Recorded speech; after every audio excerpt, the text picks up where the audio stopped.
Good morning, everyone. We're going to look at a very famous person and a very famous book that changed history, I think, for time at least. And we'll see it's still playing itself out. His name is Jeremy Bentham, and he was born in 1748 in London, and he died 1832 in London. And he's a famous person. He's known as the father of utilitarianism, but he was a person who had uh, was given the honor of being a lawyer, but he didn't practice law. He wanted to do legal reforms. He wanted the prisons to be more humane. He wanted the law to be more humane, and he didn't want children to have to work when they were young. And all these reforms, he was instrumental in carrying out and getting done in England as a private individual and educator. So that's where he is known in history. But he had a book that he wrote, and he made it anonymously because he was told there would be a lot of backlash from doing it in his own name. But you'll see here, whoever was the librarian. Do you see the picture here? Gamaliel Smith is the the author, and it says a fictitious name. The author's name is Jeremy Bentham. Okay, so everybody knows it's Jeremy Bentham. And this is a book that was influential to me because back in 2004, I'm trying to understand the Damascus Road experience because I've now read about Revelation 2 thanks to Scott Nelson, and now I know that that we're all told, if you question Paul, well, Paul came after Jesus, so Jesus's last words were with Paul, and then to learn that Revelation was actually the last words of Jesus well after Paul, and these are negative about Paul. Well, that's all I needed to know. Now I could legitimately investigate, well, what about the Damascus Road experience? And the only person I could find who ever wrote on it, there was no Christian who wrote on it ever, was Jeremy Bentham. And he picked it apart as a lawyer would, okay, and he found all the mistakes and all the flaws in it. And so he's the one who first started this movement of looking at Paul. No, I don't know of anybody who did that kind of analysis of particularly the Damascus Road experience. So I'm going to read you some of it, and if I want to get a feedback from people, are you interested in hearing what he has to say in his arguments? And so if you're not, let me know. If some of you are interested, I'll do more on this. It's important to me because this is sort of where I first learned any information that was critical about Paul. Literally, I mean, there is no information at that time except Scott Nelson. I think was the only one you could find from people who you would trust that had some sensibility about our faith. Okay, so what I'm thinking of doing is if people are interested, I'm going to read a little bit of it today, maybe 5 minutes, and then I'll make like a little 5 minute corner if people are interested in it. And if not, if nobody's likes it, doesn't give me likes on it, I'll just let it pass. I'll read it, I'll enjoy it. But I'm thinking of making a book out of it, just simply to type it up. So this is what I did many, many years ago, and I've done very little with it. And then I'll give you some more history on him in future episodes. So see if you like what you're hearing, if it's meaningful to you.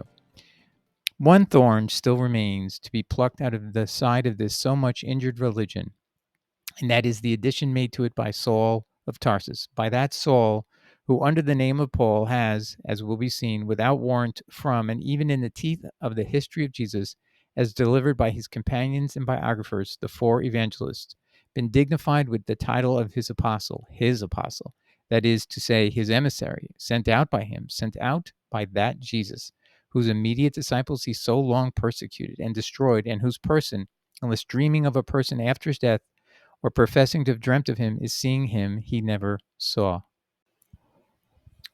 By the way, that was page IV. So this is the Roman numeral preface, and we're not at the page numbering yet. He will have pages later. So this is just his introduction.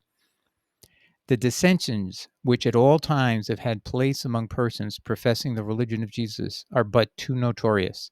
The mischiefs produced by these dissensions are no less so. These dissensions and these mischiefs, in what have they had their source? In certain words. These words, of whom have they been the words? Of Jesus? No, this has not been so much as pretended.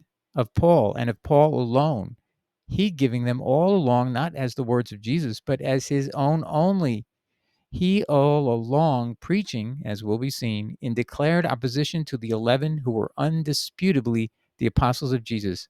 Thus of Paul only have they been the words.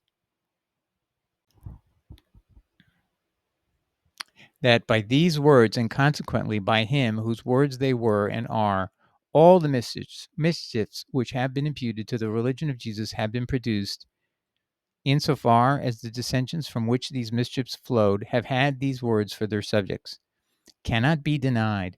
But moreover, in these same words, that is to say, in the doctrines delivered by them, cannot but be to be found the origin and the cause of no small, perhaps the greatest part of the opposition which that religion, with its benevolent system of morals, has hitherto experienced.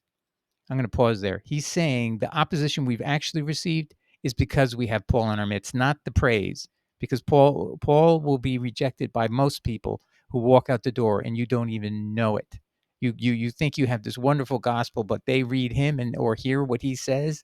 His sexism, his hate, his venom, all of the things that embody a person like him, you're going to walk away.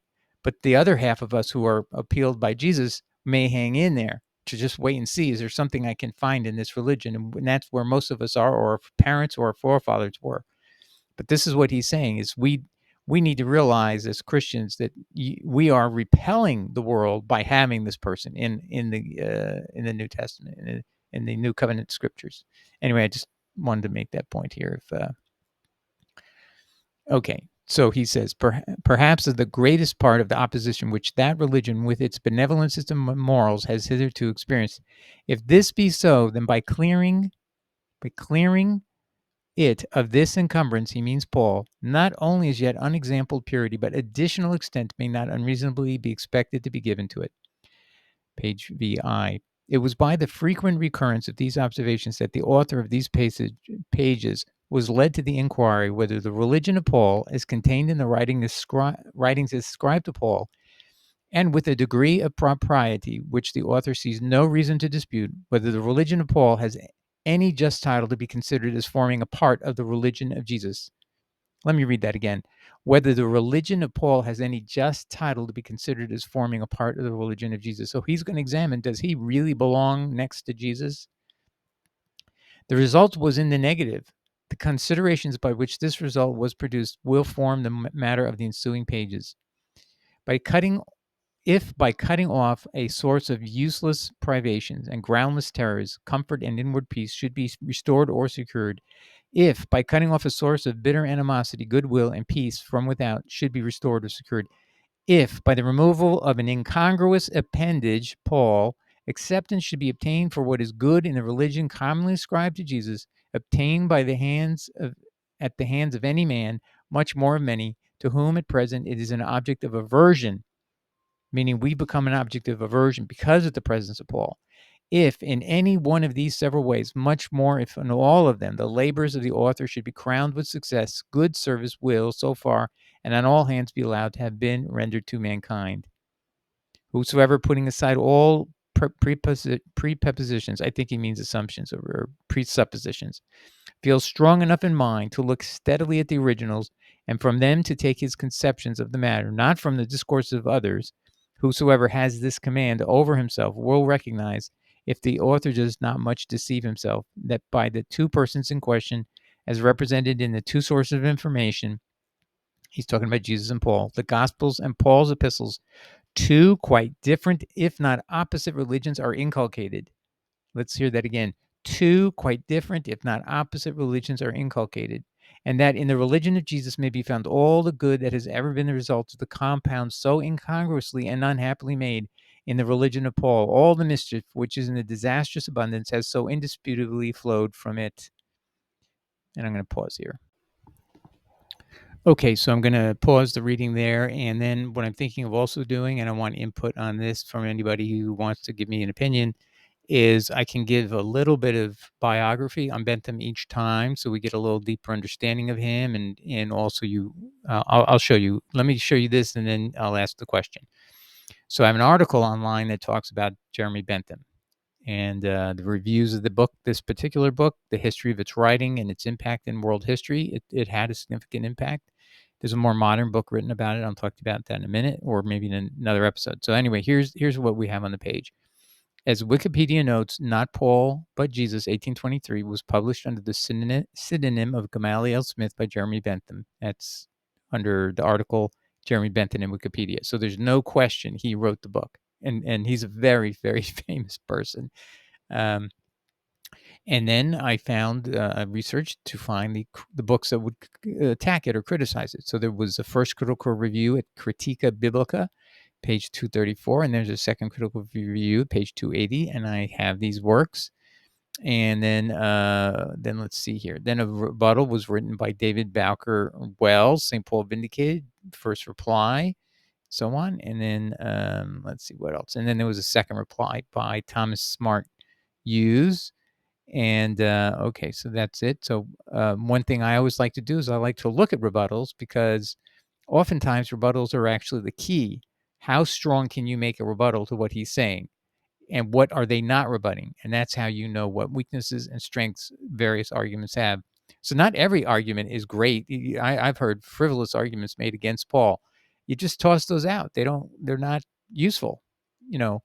And ultimately, whatever's left that cannot be refuted is the truth. And that's really how to make decisions, even in your own life. Like, do I buy this? Do I buy that? You have to eliminate things based on testing and examining thoroughly which decisions that you're trying to make. Anyway, let's keep going here.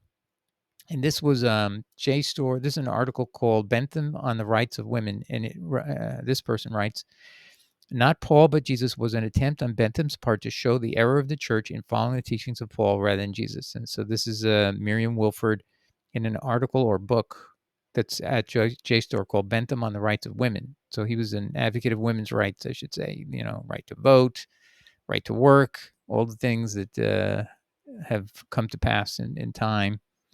And then let's see here. The B. Taylor, Jeremy Bentham in the Church of England, Education, British Journal of Educational Studies, 1979. He says, Now Paul but Jesus was so outspoken that Samuel Romilly persuaded Bentham that if he was going to publish it at all, he better do so anonymously for fear of reprisals.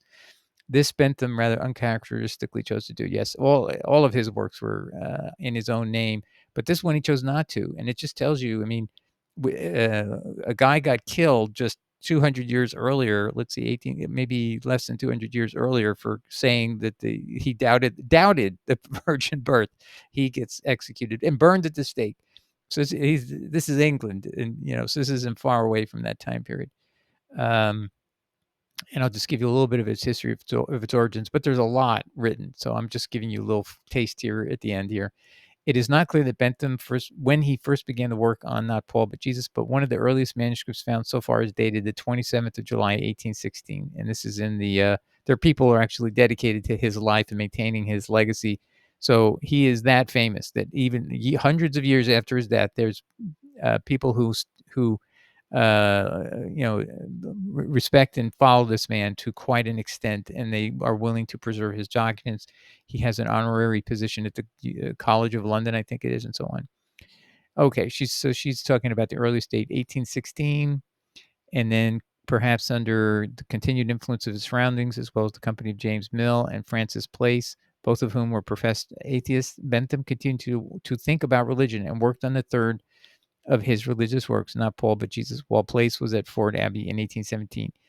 So he was surrounded by atheists, and some people say he was an atheist, but you know what? Only he knows. I think ultimately, was he an atheist? And what he's writing about Jesus doesn't seem to impress me that he's an atheist, but I wouldn't call him an Orthodox Christian either. But you know what? I'm probably not an Orthodox Christian to other people. So you know what? I'm not going to judge him, but he, also you got to know, in the time and place he was thinking, he was super radical even to take this step in this direction. Forget about trying to get back to the law of Moses or anything like that.